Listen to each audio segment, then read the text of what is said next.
அனைவருக்கும் வணக்கம். நம்ம இப்ப வந்து அதிகாரத்தை அடைய 48 விதிகள் அப்படிங்கிற ஒரு புத்தகத்த பத்தின புக் ரிவ்யூ பார்த்துட்டு இருக்கோம். ராபர்ட் கிரீன் அப்படிங்கிறவர் இத பண்ணியிருக்காரு. லாஸ்ட் வீக் வந்து நம்ம 2 விதிகள வந்து பார்த்தோம். தலைவரை விட எப்போதும் அதிகமாக ஒளி வீசாதீர்கள் அப்படிங்கிறதும், நண்பர்களிடம் மிக அதிக நம்பிக்கை வைக்காதீர்கள், எதிரிகளை பயன்படுத்துவது எப்படி என்று கற்றுக்கொள்ளுங்கள் அப்படிங்கிற 2 விதிய வந்து லாஸ்ட் வீக் பார்த்தோம். இப்ப வந்து உங்கள் நோக்கங்களை மறைத்துக் கொள்ளுங்கள் அப்படிங்கிற விதி 3 பத்தி பார்க்கிறோம். ஆத்தர் வந்து உங்கள் செயல்களுக்கு பின்னால் இருக்கும் நோக்கத்தை எப்போதும் வெளிப்படுத்தாதீர்கள் அப்படின்னு சொல்றாரு. அப்படி சொல்றதன் மூலமா பிறர் மனங்களில் சமநிலையிலிருந்து விலகிப் போகும்படியும், இருளில் இருக்கும்படியும் செய்யுங்கள். உங்கள் நோக்கம் இதுதான் என்பதற்கு அவர்களுக்கு துப்பு கிடைக்கவில்லை என்றால், அவர்கள் தற்காப்பினை தயார் செய்ய முடியாது. தவறான பாதையில் முடிந்த மட்டும் அவர்களுக்கு வழிகாட்டுங்கள். போதுமான புகையை அவர்களை சுற்றி விடுங்கள். கடைசியாக அவர்கள் உங்கள் நோக்கங்களை உணர்ந்து கொள்ளும்போது காலம் கடந்துவிடும் அப்படிங்கிறார். பெரும்பாலான மனிதர்கள் ஒரு திறந்த புத்தகங்கள். அவர்கள் உணர்வதை சொல்கிறார்கள். ஒவ்வொரு சந்தர்ப்பத்திலும் தங்கள் கருத்துக்களை உளறுகிறார்கள். மற்றும் அவர்களது திட்டங்களை, நோக்கங்களை எப்போதும் வெளியே சொல்லிவிடுகிறார்கள். அவர்கள் அவ்வாறு செய்வதற்கு பல காரணங்கள் உள்ளன. முதல் காரணம், ஒருவர் தன் எதிர்கால திட்டங்களையும், உணர்வுகளையும் பற்றி பேச விரும்புவது மிகவும் எளிதானது. உங்கள் நாக்களை கட்டுப்படுத்த நீங்கள் முயற்சி செய்ய வேண்டும். அதாவது முதல் காரணத்துக்கான ஒரு பதில் சொல்றாரு. 2வது காரணம், நேர்மையாகவும், வெளிப்படையாகவும் இருப்பதன் மூலம் தாங்கள் மனிதர்களை வெற்றி கொள்வதாகவும், அல்லது நல்ல குணத்தினை காட்டிக் கொள்ள விரும்புவதாகவும் பெரும்பாலானோர் நம்புகிறார்கள். அவர்கள் பெரிய அளவில் தங்களை ஏமாற்றிக் கொள்கிறார்கள். நேர்மை என்பது உண்மையிலும் மிகவும் மழுங்கிய கருவி அப்படின்னு சொல்றார். இது வந்து ஒரு பொருளை வெட்டுவதை விட இரத்தக் களரியாக்குவதே அதிகம். உங்கள் நேர்மை மனிதர்களை மிகவும் காயப்படுத்துவதற்கு வாய்ப்பு உள்ளது. அதற்கு மாறாக உங்கள் சொற்களை வெட்டி கூர்மையாக்கி சீராக்குவதே புத்திசாலித்தனம். நீங்கள் நினைப்பதோ, உணர்வதோ என்ன என்பது நயமில்லாத அசிங்கமான உண்மைன்னு ரொம்ப கேவலமா சொல்றாரு. நம்ம நினைக்கிறத, உணர்றத அப்படியே பேசிட்டே போறது வந்து ஒரு நயமில்லாத ஒண்ணுன்னு சொல்றாரு. அவற்றை சொல்வதை விட, பிற மனிதர்கள் என்ன கேட்க விரும்புகிறார்களோ, அதை சொல்வதே புத்திசாலித்தனம். அதைவிட முக்கியமானது என்னவென்றால், வெட்கப்படாமல் வெளிப்படையாக இருப்பதன் மூலம் நீங்கள் செய்யப்போவதை மற்றவர்கள் எளிதில் கணித்து விடுவார்கள். நீங்களே உங்களை சாதாரணமாக ஆக்கிக் கொள்கிறீர்கள். இதனால் மற்றவர்கள் உங்களை பார்த்து பயப்படுவதோ, மதிப்பதோ ஏறத்தாழ முடியாததாகிவிடும். பிறர் மனதில் அச்சம், பயம் போன்ற மதிப்பு போன்ற உணர்வுகளை எழுப்ப உங்களால் முடியாமல் போனது, உங்களிடம் அதிகாரம் சேராமல் இருப்பதற்கான காரணமாகும். நீங்கள் அதிகாரத்தை அடைய விரும்பினால், முதலில் நேர்மையை ஒதுக்கிவிடுங்கள். உங்கள் நோக்கங்களை மறைத்துக் கொள்ளும் கலையில் வல்லுனரானால் உங்கள் கை எப்போதும் ஓங்கி இருக்கும். வெளித்தோற்றங்கள் வேறு எவற்றையோ மறைக்கின்றன என எப்போதும் கற்பனை செய்து கொண்டு திரிந்தால், அது நம்மை களிப்படையச் செய்யும், திகிலடையச் செய்யும். ஒருவரது நோக்கத்தை மறைப்பது, ஒப்பிட்டுப் பார்த்து எளிதாக இருப்பதற்கு உண்மையாக உதவுகிறது. நீங்கள் விரும்புவதாக தோன்றும் ஒரு பொருளை பிறர் முன் எளிதாக தொங்க விடுங்கள்.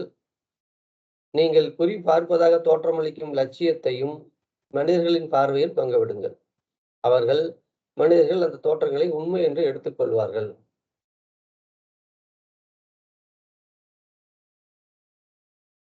அவ்வாறு செய்யும் பொழுது நாம் நட்பாகவும், வெளிப்படையாகவும், நம்பிக்கையுடனும் தோற்றமளிப்பீர்கள். உங்கள் நோக்கங்களை மறைப்பீர்கள். நேரத்தை விழுங்கும் காட்டு வாத்து வேட்டைக்கு உங்கள் எதிரிகளை அனுப்புவீர்கள். நாம வந்து ஒரு இலக்கை காட்டுவதோம் அப்படின்னா, அந்த இலக்கை நோக்கி எல்லாரும் ஓடுவாங்க அப்படின்னு சொல்றாரு. நீங்கள் சொல்வதை நம்புவது போல தோற்றமளிப்பது உங்கள் சொற்களுக்கு பெரிய கனமளிக்கும். அப்படித்தான் ஷேக்ஸ்பியரின் நாடகம் ஒன்றில் கதாநாயகன் அ அந்த எதிரியை ஏமாற்றி அழித்தான். அப்படிங்கிறத எக்ஸ்பிளைன் பண்றாரு. நீங்கள் போடும் புகைத்திரையில் புகை எவ்வளவு அதிகமாக அளவு கருப்பாகவும், சீராகவும் இருக்கிறதோ, அது மேலும் உங்களது நோக்கங்களை நன்றாக மறைக்கும் அப்படின்னு சொல்றார். புகைத்திரையின் மிக மிக எளிய வடிவம் உங்கள் முகபாவமே. தாத்வீகமாக புரிந்து கொள்ள முடியாத வெளித்தோற்றத்தின் பின்னால் எல்லா வகையான பெருங்குழப்பங்களையும் நீங்கள் திட்டமிட இயலும். அவற்றை யாரும் கண்டுபிடிக்க முடியாது. வரலாற்றில் இடம்பெற்றுள்ள மிக மிக அதிகாரம் பெற்ற மனிதர்கள் இந்த ஆயுதத்தை பூரணமாக கற்றுக்கொண்டனர். அமெரிக்க அதிபரான பிராங்க்லின் ரூஸ்வெல்ட்டின் முகத்தை பார்த்து அவரது நோக்கங்களை எவரும் புரிந்து கொள்ள இயலாது. ஜேம்ஸ் ராத்சைட் பிரபு தனது உண்மையான எண்ணங்களை சாத்வீகமான புன்னகைகளுக்கும் எளிதில் வகைப்படுத்த முடியாத பார்வைகளுக்கும் பின்னால் சொந்த மறைத்துக் கொள்ள தன் வாழ்நாள் முழுவதும் பயிற்சி செய்தார். அதாவது அதனோட முக்கியத்துவத்தை உணர்ந்து வாழ்க்கை முழுவதும் அதை பயிற்சி பண்ணியிருக்காரு. நீங்கள் மங்கலான முகமூடியை போட்டுக்கொள்ளவும், பிரகாசமான உங்கள் எண்ணங்களை மங்கச் செய்யவும் உங்களுக்கு பொறுமையும் அடக்கமும் தேவை. அத்தகைய சாத்விகமான ஒரு முகமூடியை போட்டுக்கொள்ள வேண்டியதே நீங்கள் வாழ்வில் நம்பிக்கை அதுக்கு இருக்கிறதே என்று நீங்கள் வாழ்வில் நம்பிக்கை இழந்து விடாதீர்கள். புரிந்து கொள்ள முடியாத முகம்தான் பல சமயங்களில் மக்களை உங்கள் பக்கம் இழுத்து உங்களை அதிகாரமுள்ள மனிதராக தோற்றமளிக்க செய்கிறது. இந்த விதி இதோட முடியுது. இதற்கு 2 எக்ஸாம்பிள் சொல்லி முடிக்கிறாரு. ஒண்ணு, ஏமாற்றுக்காரராக இல்லாமல் இன்று வாழ முடியாது என்றாலும், நீங்கள் ஏமாற்றுக்காரர் என பிறர் நினைக்கும்படி நடந்து கொள்ளாதீர்கள். வஞ்சகம் என்று வெளியில் தெரிவனவற்றை மூடி மறைப்பது உங்கள் மிகப்பெரிய வஞ்சகமாக இருக்கட்டும்.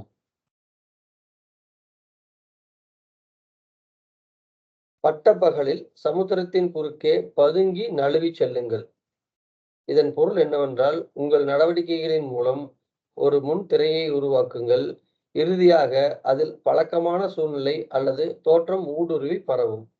அந்த திரைக்கு பின்னால் நீங்கள் போர் தந்திரத்தின் மூலம் எளிதாக எதிரியை வீழ்த்த முடியும். அந்நேரத்தில் எல்லா கண்களும் வெளிப்படையாக சாதாரணமாக திரைக்கு முன்னால் நடக்கும் நிகழ்வுகளை பார்க்க பழக்கப்பட்டிருக்கும் அப்படிங்கிற. அதாவது ஸ்கிரீன்ல வந்து ஒரு படம் ஓடிக்கிட்டு இருக்கு அப்படின்னா எல்லாரும் அதை பார்த்துட்டு இருப்பாங்க. நீங்க அவர்களை வெற்றி கொள்வதை பற்றி சிந்திக்க முடியும் அப்படின்னு சொல்றாரு சிம்பிளா. அதுக்கு இன்னொரு எக்ஸாம்பிள் சொல்றாரு. ஒரு ஆடு எப்போதுமே யாரையும் ஏமாற்றாது, சூறையாடாது. அது சிறந்த ஊமையான ஒரு அனிமல். பிளஸ் ஒரு பணிவடக்கமாக இருக்கக்கூடிய ஒரு விஷயம். ஆனா அந்த ஆட்டுத்தோலை தன் முதுகின் மேலும் போட்டுக் கொள்வதன் மூலம் ஒரு நரி ஒரு கோழி கூட்டிற்குள் மிக நேராக நுழைய முடியும். இதுக்கு எக்ஸாம்பிள் சொல்றாரு. எந்த ஒரு போர்னாலும் தன்னுடைய திட்டத்தை எதிரிக்கு அறிவித்துவிட்டு ஒரு கோட்டையின் மீது தாக்குதல் நடத்தும் ஒரு திறமை மிக்க படைத்தலைவரை நீங்கள் பார்த்திருக்கிறீர்களா அப்படின்னு கேட்கிறார். யாராவது ஒருத்தர் ஒரு போருக்கு போறோம்னு முடிவு பண்ணிட்டா, எதிரி நாட்டுல போய் நாங்க இதைத்தான் பண்ண போறோம், இப்படித்தான் பண்ண போறோம், இந்த மாதிரிதான் உங்களை வீழ்த்த போறோம்னு யாராவது சொல்லுவாங்களா அப்படின்னு கேட்கிறார். அது உங்கள் நோக்கத்தை முன்னாடியே வெளியிடும் போது அதற்கு தகுந்தாற்போல் எல்லாரும் அவங்களோட வெப்பன்ஸை தயார் பண்ணி நம்மளை வீழ்த்துறதுக்கு தயாரா இருப்பாங்க. அப்படி இல்லாத மாதிரி நீங்க இருக்கும்போது போரினை அறிவிக்கும் முன்னே வெற்றி கொள்ளுங்கள் அப்படிங்கிறது. இந்த சக்சஸ் அப்படிங்கிறத நீங்க ஜெயிச்சாதான், முதல்லயே நீங்க வெற்றியை சுவைச்சாதான் உண்மையான வெற்றியை நீங்க அடைய முடியும் அப்படிங்கிறத சொல்றாரு. ஒரு போர் குணம் மிக்க மக்களைப் போல நடந்து கொள்ளுங்கள்.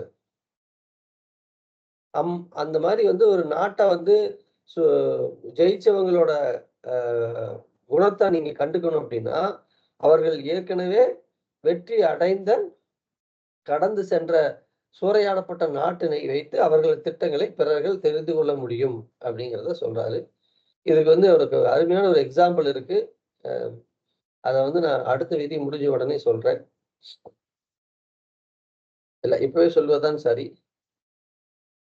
இப்ப வந்து நம்ம கடைசியா சீக்கியரோட செஷன்ல நீங்க பார்த்திருப்பீங்க.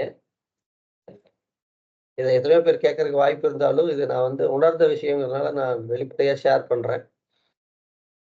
சென்னையில வந்துட்டு லாஸ்ட் 10 இயர்ஸ்ல சிகேஆர் தான் வந்துட்டு எல்லா விஷயங்களையும் நமக்கு வந்து பண்றாரு.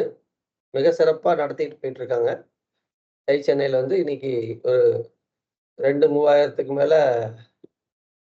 மெம்பர்ஸ் இன்கிரீஸ் ஆயிருக்காங்க. One of the biggest chapter in the world அப்படிங்கிற அளவுக்கு அது வளர்ந்திருக்கு. இருந்தாலும் இந்த வாரம் நடந்த மீட்டிங்ல சிகேஆர் வந்து சொல்றாரு, அவங்கள இன்வைட் பண்றாங்க அப்படிங்கிறத வெளிப்படையா ஒத்துக்கிட்டாரு. ஒவ்வொரு பிரசிடென்ட் மாறினாலும் என்ன வந்து இன்வைட் பண்றதுக்கு நன்றி அப்படிங்கிறத ஷேர் பண்றாரு. ஆனா உண்மையிலேயே அந்த பிரசிடென்ட்ட நியமிக்கிறதே அவர்தான் அப்படிங்கிறது உண்மை அப்படிங்கிறத நான் இங்க வந்து ஞாபகப்படுத்துறேன். விதி 4 தேவைக்கு குறைவாக எப்பொழுதும் பேசுங்கள். நீங்கள் மிகவும் சாதாரணமாகவும், குறைந்த அளவு கட்டுப்பாடு செய்ய அ கூடியவராகவும் தோன்றுவீர்கள். ஏதாவது அற்பமானதாக தோன்றினாலும், நீங்கள் தெளிவில்லாததாக, திறந்த முடிவு கொண்டதாகவும் இருக்கும்படி செய்தால், அது மூலதனமாக மாறும். அதிகாரமுள்ள மனிதர்கள் குறைவாக பேசுவதன் மூலம் பிறர்களை கவர்கிறார்கள். நீங்கள் அதிகமாக சொன்னால், எதையாவது முட்டாள்தனமாக சொல்லும் வாய்ப்பு அதிகமாக உள்ளது. அதிகாரம் என்பது பல வழிகளில் தோற்றங்களின் விளையாட்டு. தேவைக்கு குறைவாக நீங்கள் உண்மையாக இருப்பதை விட பெரியவராகவும், அதிக அதிகாரம் உள்ளவராகவும் தோன்றுவதை தவிர்க்க முடியாது. உங்கள் மௌனம் பிறரை சங்கடப்படுத்தும். மனிதர்கள் காரண விளக்கங்களையும், கருத்து விளக்கங்களையும் அளிக்கும் இயந்திரங்கள். நீங்கள் என்ன நினைத்துக் கொண்டிருக்கிறீர்கள் என்பது அவர்களுக்கு தெரிந்தே ஆக வேண்டும். நீங்கள் என்ன சொல்கிறீர்களோ, அதனை கவனமாக கட்டுப்படுத்தினால், உங்கள் நோக்கங்களையும் அல்லது அர்த்தங்களையும் அவர்கள் துளைத்து கண்டறிந்து கொள்ள இயலாது. உங்கள் சின்ன சின்ன பதில்களும், மௌனங்களும் அவர்களை தற்காப்பு நடவடிக்கையில் இறங்கச் செய்யும். அவர்கள் உள்ளே குதிப்பார்கள். தங்கள் மனங்கலங்கி உங்கள் மௌனங்களை எல்லா வகையான கருத்துக்களிலும் நிரப்புவார்கள். அவை அவர்கள் பற்றிய மதிப்புமிக்க தகவல்களையும், அவர்கள் பலவீனங்களையும் வெளிப்படுத்தும். உங்களை சந்தித்துவிட்டு பிரியும்போது, அவர்கள் ஏதோ களவாடப்பட்டு விட்டது போன்ற உணர்வுடன் அவர்கள் பிரிவார்கள். அவர்கள் வீடு திரும்பியவுடன், உங்கள் சொற்கள் ஒவ்வொன்றையும் ஆழமாக சிந்திப்பார்கள்.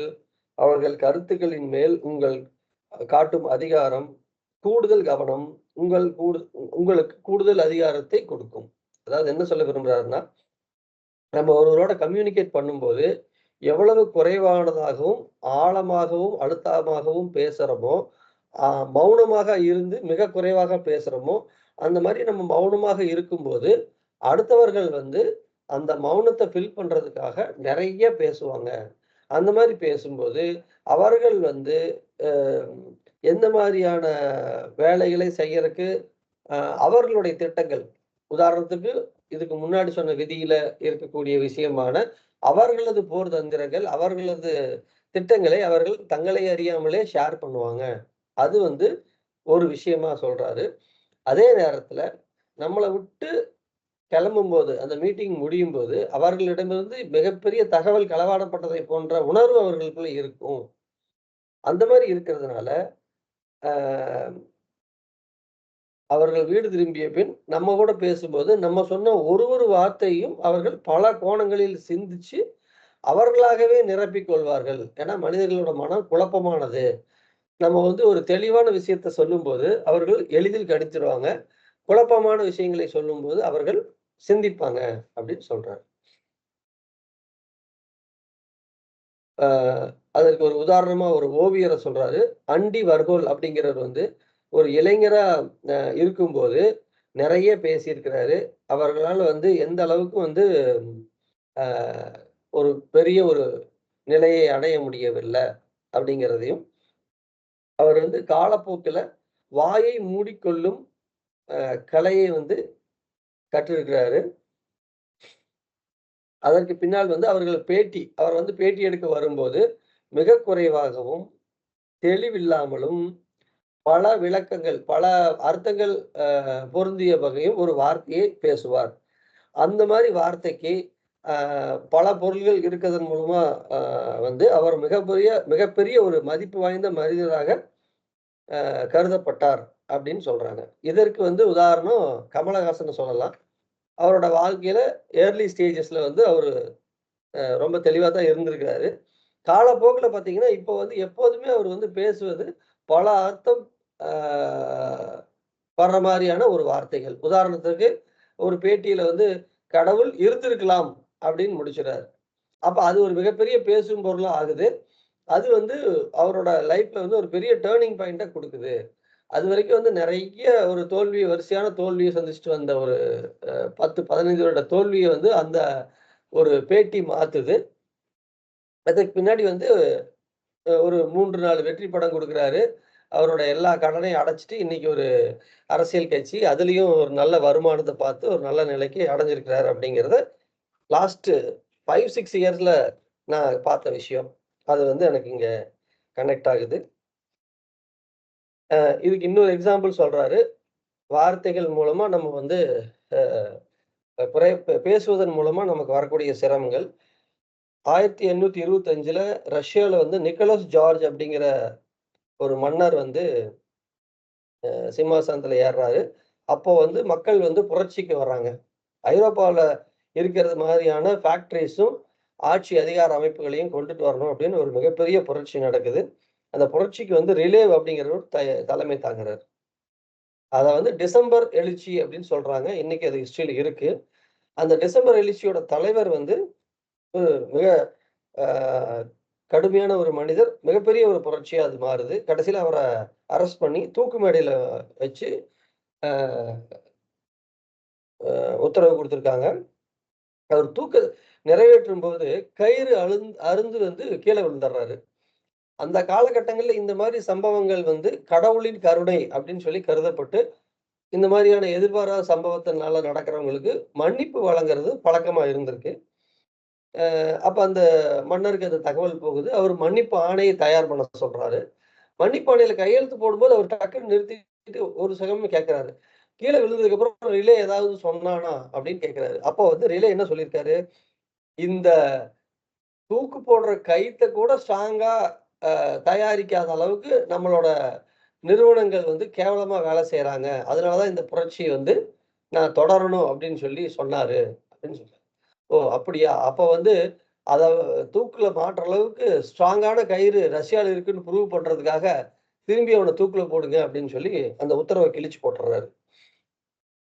அப்ப வந்து அந்த புரட்சியே அதோட நின்னு போயிடுது. மன்னரோட ஆட்சி தொடருது. அந்த ஒரு வார்த்தை அவர் நிறுத்தியிருந்தாருன்னா, அவர் தப்பிச்சிருப்பாரு. அந்த புரட்சி மேற்கொண்டு நடந்து மக்களுக்கு நல்லது நடந்திருக்கும் அப்படின்னு சொல்றாரு. இதோட அந்த பயிற்சி முடியுது. இதற்கு 2 உதாரணத்தோட முடிக்கிறாங்க.